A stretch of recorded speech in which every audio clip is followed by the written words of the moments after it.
नमस्कार, HGTV नेटवर्कमध्ये आपलं सहर्ष स्वागत आहे। सागर, आज आपण पुणे जिल्हा परिषदेवरती आहोत आणि पुणे जिल्हा परिषदेवरती आज सर्व ग्रामपंचायत कर्मचाऱ्यांचा भव्य आणि दिव्य असा बेमुदत काम बंद आंदोलनाचा इशारा आहे आणि काही ग्रामपंचायतीतून पुणे जिल्ह्यातील ग्रामपंचायतीमधून सर्व कर्मचारी इथं दाखल झालेले आहेत। तर आपल्या सोबत कोणे साहेब असतील, अशोक गायकवाड साहेब असतील, त्यांच्याकडून आपण काम बंद आंदोलनाविषयी माहिती जाणून घेऊया। साहेब नमस्कार, काय बोलता?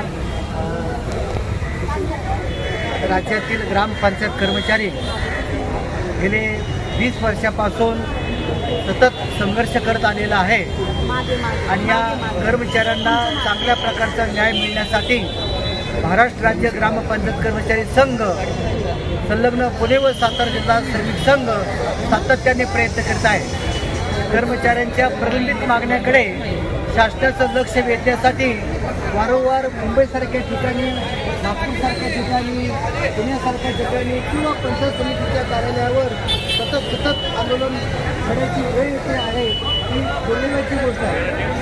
ग्रामपंचायत कर्मचारी हा उपेक्षित आहे, गरीब आहे, त्याला न्याय तुम्ही देऊ शकत नाही, असा आजपर्यंतचा अनुभव आहे। कर्मचाऱ्यांना वेतनवाढ केलेली आहे, त्या वेतनवाढीची थकबाकीची रक्कम आहे, ती कर्मचाऱ्यांना अद्यापही मिळाली नाही। कर्मचाऱ्यांना प्रतिबंधात घेत असताना लोकसंख्या व त्या ठिकाणची उत्पादन क्षमता विचार घेता यावलकर कमिटीच्या शिफारशीप्रमाणे कर्मचारी संख्या वाढली पाहिजे आणि त्या यावलकर कमिटीने शिफारस 18 साली केलेली आहे की अशा रीतीने या कर्मचाऱ्यांना न्याय दिला पाहिजे, परंतु अद्यापही या संदर्भात न्याय दिलेला नाही। किंबहुना कर्मचाऱ्यांच्या जखमी मीठ तोडण्याचा प्रयत्न शासनाने असा केलेला आहे की शासनानेच परिपत्रक काढलेलं आहे आणि त्या परिपत्रकामध्ये गावचा ग्रामसेवक, गावचा सरपंच, गावचा उपसरपंच, गावचा सदस्य या लोकांच्या सह नंतर 5व्या नंबरला ग्रामपंचायत कर्मचारी येतो।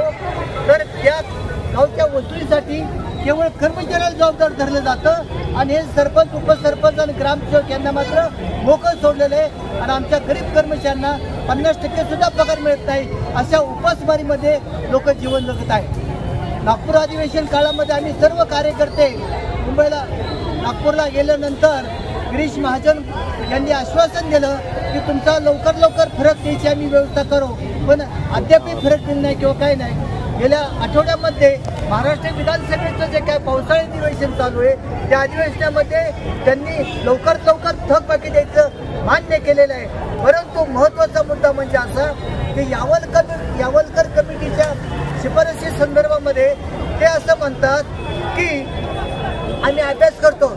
वास्तविक पाहता 18 साली यावलकर कमिटीने शिफारस केलेली आहे।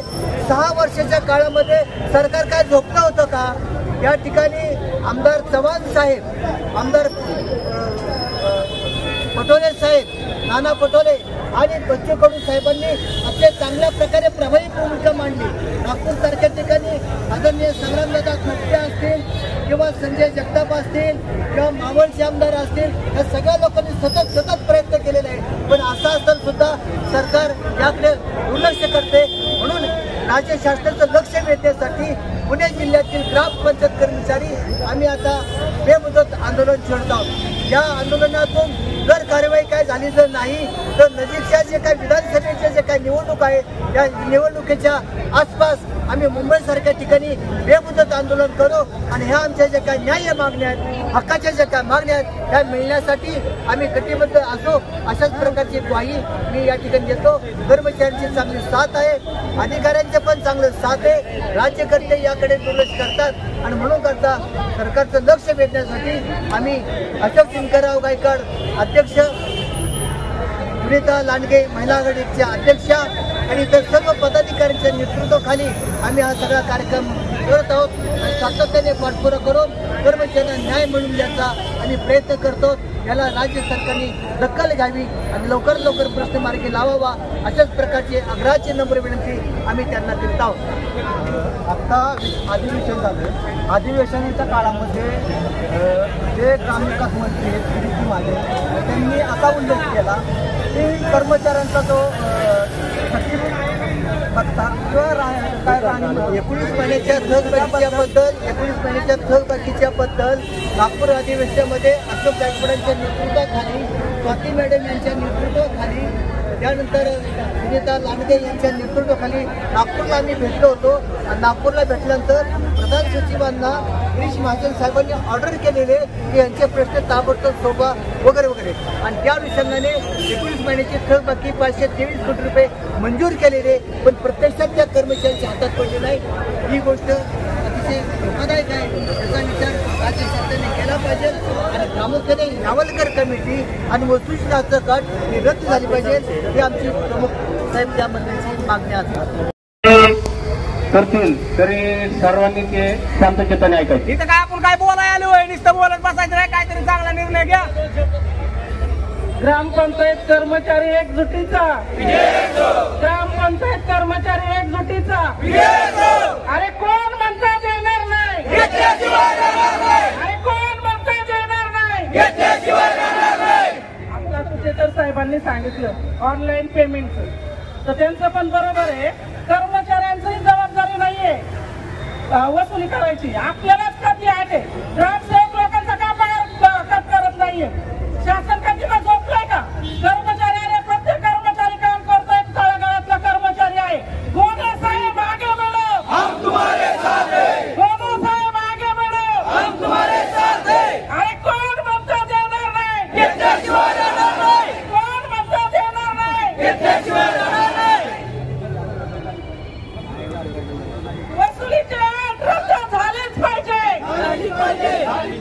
वसुलीचे अट रद्द झालीच पाहिजे. काही नाही बसा आलं. वसुलीचे अट रद्द झालीच पाहिजे, वसुलीचे अट रद्द झालीच पाहिजे. आज पुणे जिल्हा परिषद येथे आपण बेमुदत काम बंद आंदोलन पुकारलेलं आहे. आणि हे पुकारत असताना पुणे जिल्ह्यातील सर्व ग्रामपंचायत कर्मचारी या ठिकाणी बहुसंख्येने उपस्थित राहिल्यात. त्याबद्दल मी अध्यक्ष या नात्याने आपल्या सर्वांचं या ठिकाणी हार्दिक असा आभार मानतो, स्वागत करतो. या ठिकाणी आपण 24/5/2023 रोजी जिल्हा परिषद नलावडे साहेब यांना पत्रव्यवहार केला होता, आयुक्त साहेबांना पत्रव्यवहार केला होता. आणि त्या पत्राची दखल घेऊन साहेबांनी सर्व तालुक्यांच्या गटविकास अधिकाऱ्यांना पत्र काढलेलं होतं आपल्या आंदोलनाला सहकार्य करा म्हणून. आणि सर्व गटविकास अधिकाऱ्यांनी सुद्धा ग्रामपंचायतींच्या सर्व सरपंच भाऊसाहेब यांना काढलेलं होतं. आणि काही ग्रामसेवकांचं, सरपंचांचं, कर्मचाऱ्यांना सहकार्य लाभतं, काही लाभत ग्रामपंचायत कर्मचारी, काही ठिकाणचे सरपंच ग्रामसेवकांचं सहकार्य लाभत नाही साहेब. या ठिकाणी तुम्ही आता सांगितलं आमच्या निवेदनामधील मागण्या ज्या आहेत त्यापैकी तिसरी मागणी जी आहे ती आपल्या लेवलची आहे साहेब. वसुलीची जी अट आहे शासनाची, त्या अटीमध्ये शासनाचं परिपत्रक आहे. आणि तसं तुम्हाला आम्ही पत्रामध्ये उल्लेख सुद्धा केलेला आहे की शासनाचं जे परिपत्रक आहे त्यामध्ये सरपंच, उपसरपंच, सर्व पदाधिकारी, ग्रामसेवक, ग्रामविकास अधिकारी, त्यानंतर कर्मचारी हा वसुलीसाठी जबाबदार असतो. परंतु होतं काय, गाव लेवलला, स्थानिक लेवलला स्थानिक सरपंच, पुढारी त्यांचे खातेदार असतात, जवळचे कोण असतात, म्हणून कुठलाही दाखला उतारा लागला आपण त्यानिमित्ताने तरी वसुली करत असतो. पण हेच पदाधिकारी सांगतात देऊन टाका त्यांचं कागद, मग या निमित्तानं वसुली कमी होते. भाऊसाहेबही कुठल्या प्रकारचे म्हणजे त्याच्यामध्ये रिस्क घेत नाही. आणि मग फक्त ग्रामपंचायतच्या कर्मचाऱ्यांच्या वरती ती गोष्ट लादली जाते. सरपंचांना मानधन मिळतं, ग्रामसेवकांना पूर्ण पगार मिळतो, मग आपल्या गोरगरीब कर्मचाऱ्याचाच पगार अर्धा का. यासाठी आमचं तुम्हाला विनंती राहील साहेब, तुमचं या पत्रामध्ये उल्लेख केल्याप्रमाणे आपण सर्व गाव लेवलला सरपंच, ग्रामसेवक यांना पत्रव्यवहार करावा. तुम्ही सुद्धा त्यामध्ये तितकीच जबाबदारी घ्यावी वसुलीची.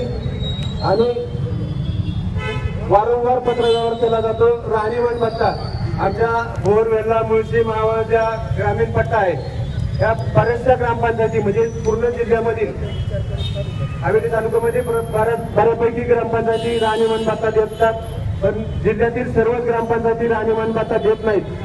आणि शासनाचं परिपत्रक आहे साहेब सर्वांना राहणीमान भत्ता मिळावा आणि देण्यात यावा म्हणून, परंतु याची अंमलबजावणी आपल्या लेवलला पत्रव्यवहार केला जातो साहेब.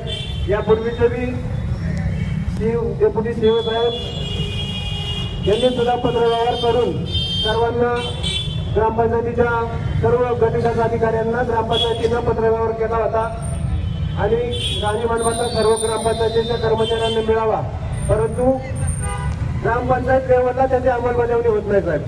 तुम्ही खाली पत्र काढता गटविकास अधिकाऱ्यांना, गटविकास अधिकारी सर्व ग्रामपंचायतीनं पत्र काढतात, परंतु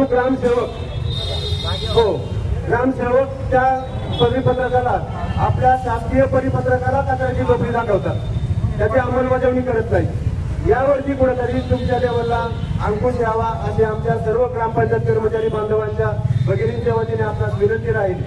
आणि ज्या राज्य सरकार लेवलला ज्या आमच्या मागण्या आहेत त्या मागण्यांच्या बाबतीत सुद्धा आपण आम्हाला सहकार्य करावं. शासनाला आपण थोडंसं पत्रव्यवहार करून बाबा यांच्या मागण्या मान्य करण्यासाठी थोडंसं सहकार्य केलं तर खूप आमच्या सर्व कर्मचाऱ्यांच्या वतीनं आपलं आभार राहील. शासकीय किमान वेतन अनुदान जे आता जमा होत आहे यामध्ये सुद्धा साहेब कपात केली जाते आणि ग्रामपंचायतीकडून जे अनुदान द्यायला हवं तेही दिलं जात नाही.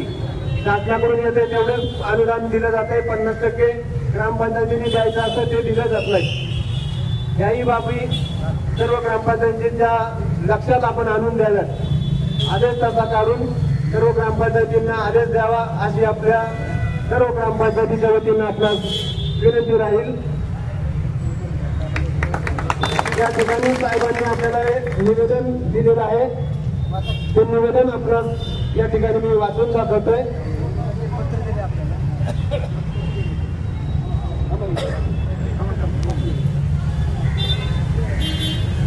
या ठिकाणी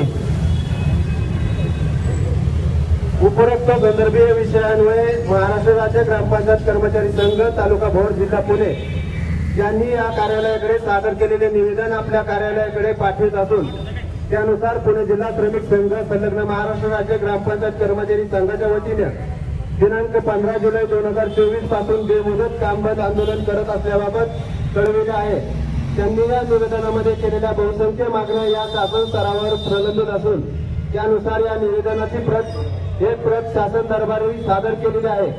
ग्रामपंचायत कर्मचाऱ्यांच्या ज्या मागण्या या कार्यालयांच्या स्तरावर प्रलंबित आहेत त्यांची पूर्तता करण्याच्या दृष्टीने आवश्यक ती कार्यवाही या कार्यालयामार्फत करण्याची कार्यवाही चालू आहे.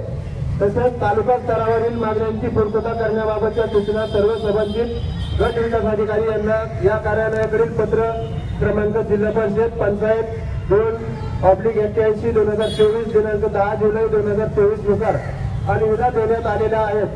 पुणे जिल्हा श्रमिक संघ संलग्न महाराष्ट्र राज्य ग्रामपंचायत कर्मचारी संघात विनंती करण्यात येत आहे की त्यांनी दिनांक 15 जुलै 2024 पासून केलेले बेमुदत काम बंद आंदोलन मागे घेण्यात यावे असं साहेबांची या ठिकाणी आपल्याला पत्र आलेलं आहे आणि त्याची प्रत उपायुक्त आस्थापना यांना सुद्धा त्या साहेबांनी कार्यवाहीसाठी दिलेली आहे.